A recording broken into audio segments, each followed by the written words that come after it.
Saludos chicos, ¿cómo están? Muy buenas noches, buenas tardes, dependiendo de la hora que nos escuchen. Iniciamos con el bloque 3 de nuestra asignatura Ética y Sociedad. Este bloque es correspondiente al tema de derechos humanos y también al tema de inclusión. Entonces, vamos a comenzar.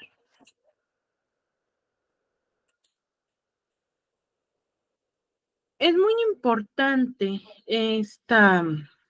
pues este tema porque aquí van a conocer cuáles han sido la historia y las transformaciones de los derechos humanos. No siempre tuvimos derechos humanos. De hecho, los derechos humanos se han estado gestando como desde la Revolución Francesa. Hasta poder plasmarse dentro de las leyes. Anteriormente se dependía totalmente de la buena voluntad pues del gobierno y también del rey, o sea, no era algo así que todos fueran buenos y magnánimos y respetuosos de la ley. Dependía muchísimo del carácter del gobernante, qué tan bueno o qué tan malo estuviera una sociedad en algún tiempo. Entonces, esto es, hay que tenerlo muy, muy en cuenta.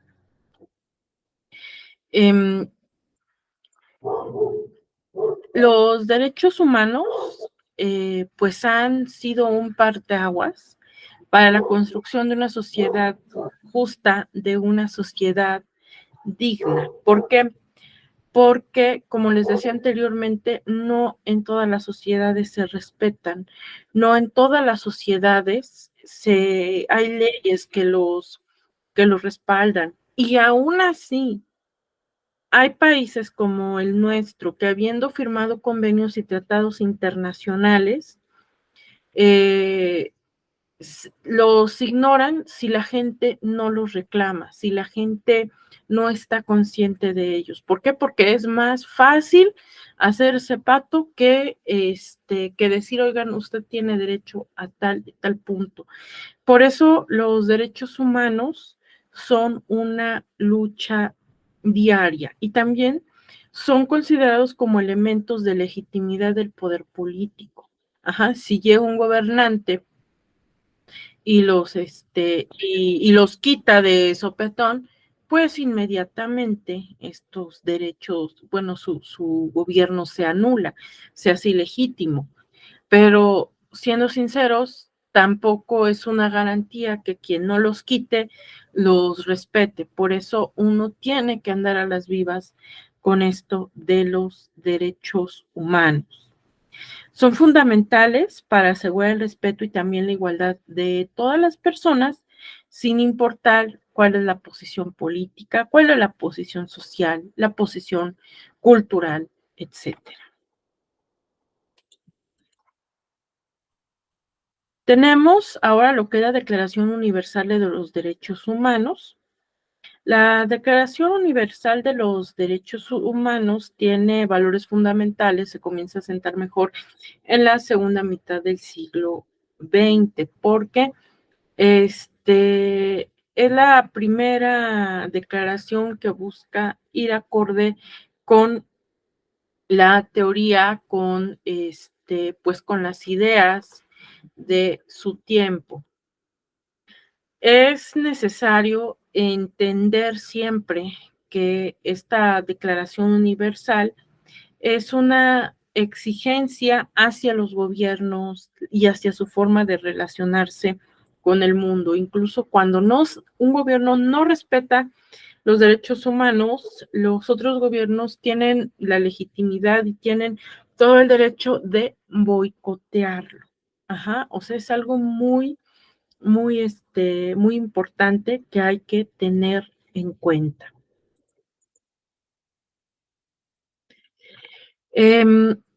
Vamos a leer esta frase que dice, su verdadero significado, o sea, el significado de los derechos humanos, recae en el conocimiento y comprensión de cada individuo. ¿Por qué? porque si un individuo no los conoce, difícilmente una institución o difícilmente algún lugar te va a decir, te hicieron esto y esto está penado por la ley. Si tú los conoces, si tú los comprendes, dicen, me hicieron esto, tengo todo el derecho de reclamar, tengo todo el derecho de hacerlo valer. Ujú. Por eso también se dice que la Declaración de los Derechos Humanos es un reflejo de nuestros valores fundamentales, porque no es nada más que yo los conozca, que yo los haga valer, sino también que otros individuos me den ese valor porque también lo conocen. Y de aquí nacen los llamados defensores de los derechos humanos, que son personas que hacen valer los derechos de otros, de una comunidad, de una etnia, de un grupo social marginal que busca reivindicarse dentro de la sociedad.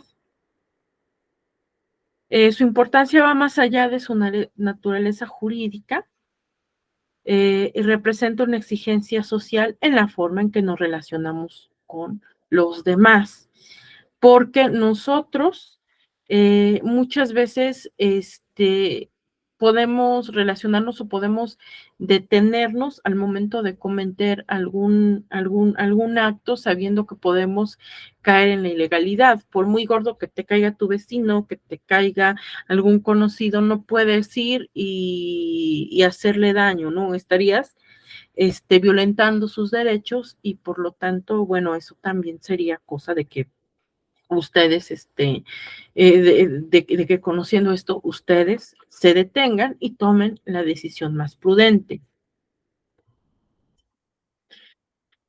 Por eso es importante que estos derechos no se avalen no nada más socialmente, sino legalmente, porque pues generalmente no todas las personas, no todos los individuos los van a respetar por buena voluntad.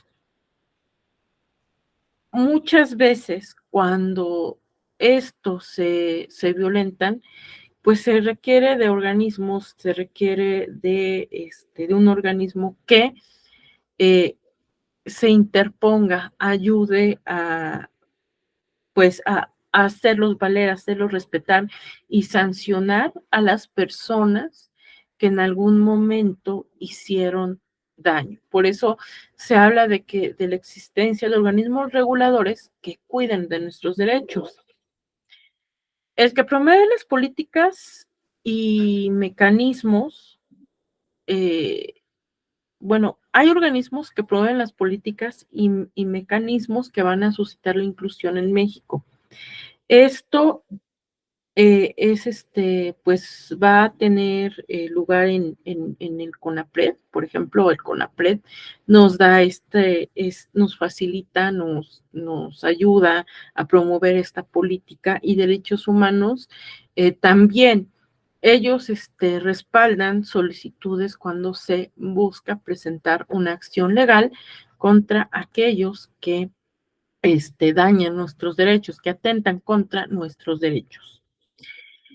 ¿Qué artículos protegen la igualdad entre las personas? Tenemos el artículo primero de la Declaración de los Derechos Humanos, el artículo primero de la Ley Federal para Prevenir y Eliminar la Discriminación, el artículo tercero de la Constitución de los Estados Unidos Mexicanos, toda persona tiene derecho a recibir educación, el artículo 10 de la Declaración Universal de los Derechos Humanos y el artículo 11 de la Declaración de los Derechos Humanos. Si se dan cuenta, todos estos artículos están hechos para salvaguardar sus para salvaguardar la integridad del individuo.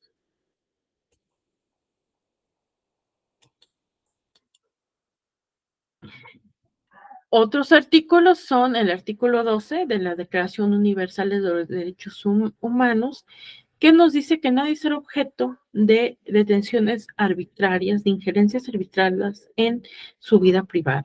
El artículo 13 de la Declaración Universal de los Derechos Humanos y también el artículo 14. Estos artículos lo deben tener muy en cuenta, sobre todo cuando realicen su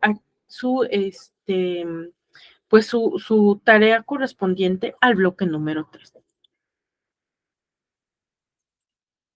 ¿Por qué? Porque esta es la teoría que les va a permitir sustentar sus ideas y argumentar mejor su ensayo.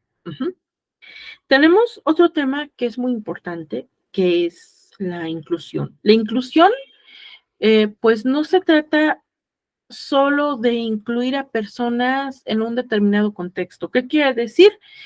Que de repente nos da lástima una persona con discapacidad, nos da lástima una persona que pertenece a otra etnia, nos da lástima una persona pobre y ahí lo ayudamos tantito y después se nos olvida. Ajá.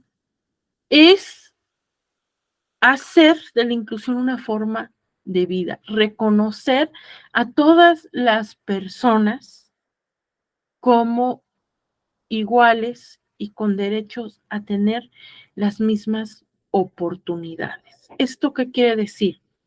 No es nada más, aunque tengamos todas las buenas intenciones, ayudar a la gente con discapacidad a cruzar una calle. Es también levantar la voz cuando veamos que se les excluye de algún trabajo o que se les excluye de alguna institución educativa o alguna otra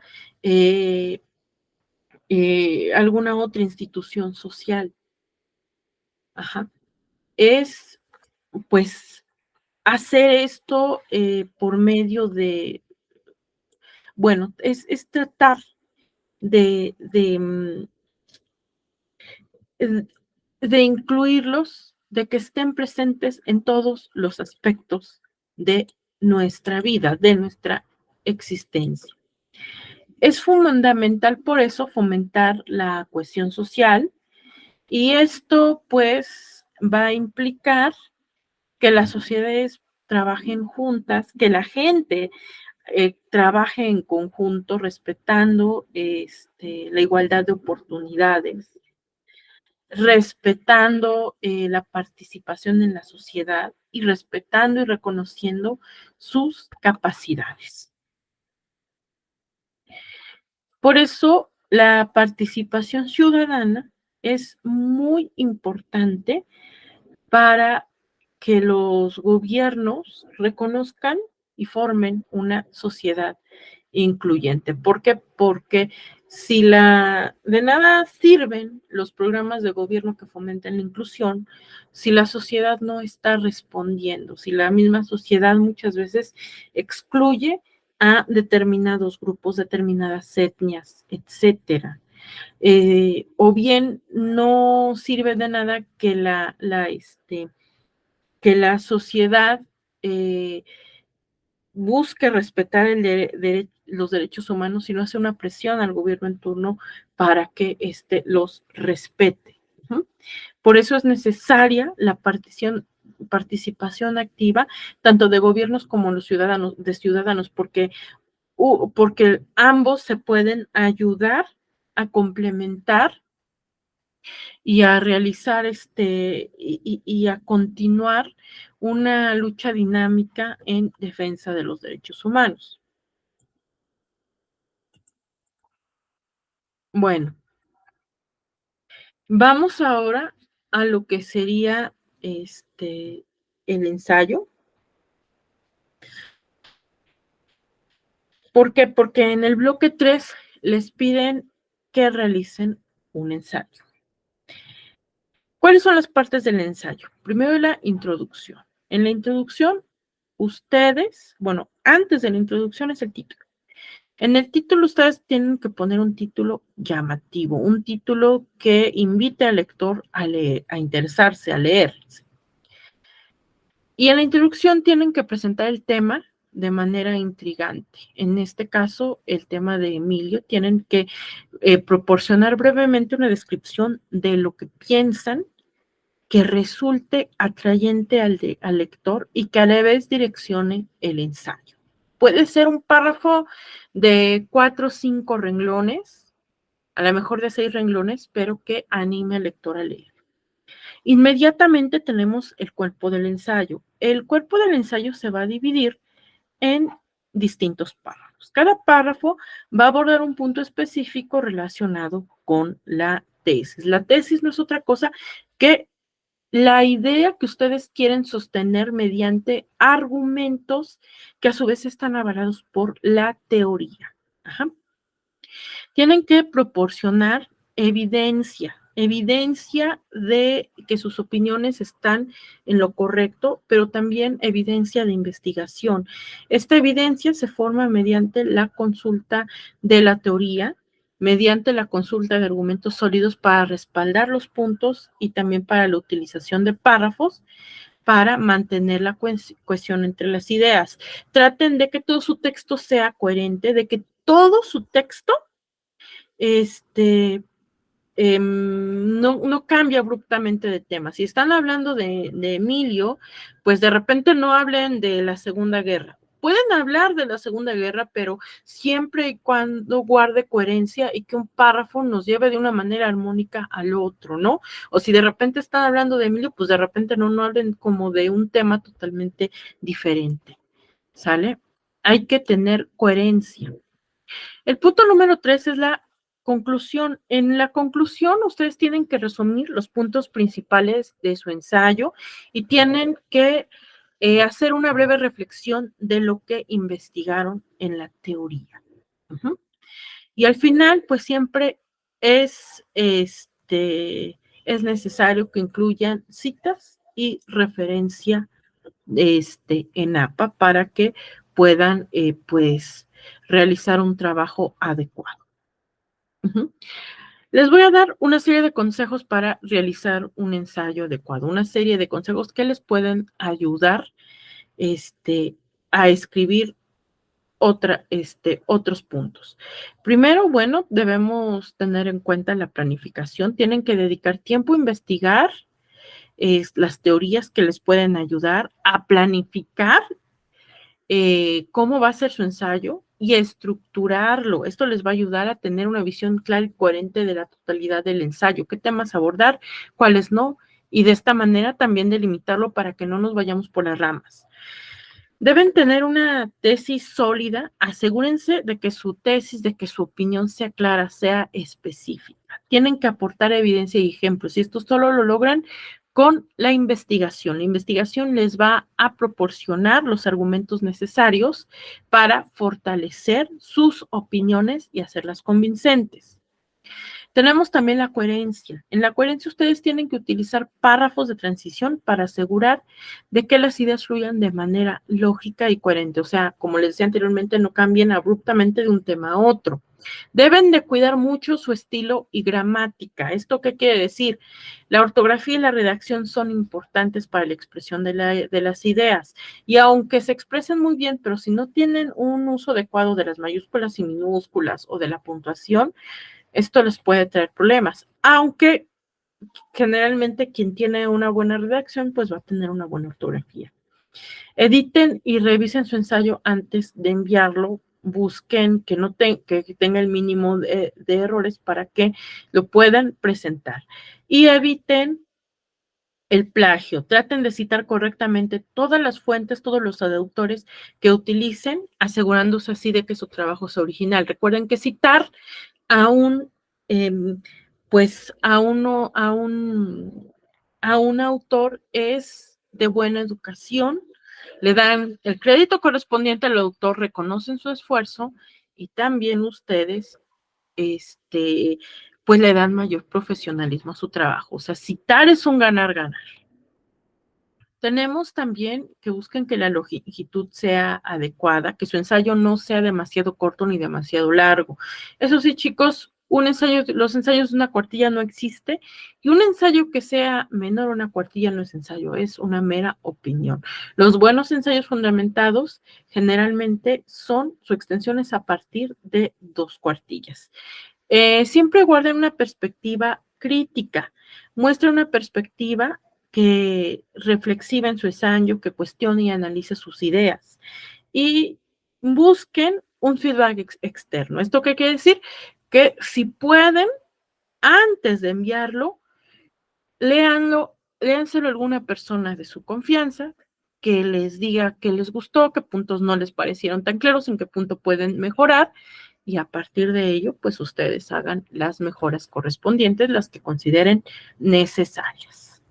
Y esto sería todo de mi parte, chicos. Yo espero que este video les haya sido de muchísima utilidad y que pasen una muy bonita noche. Hasta luego.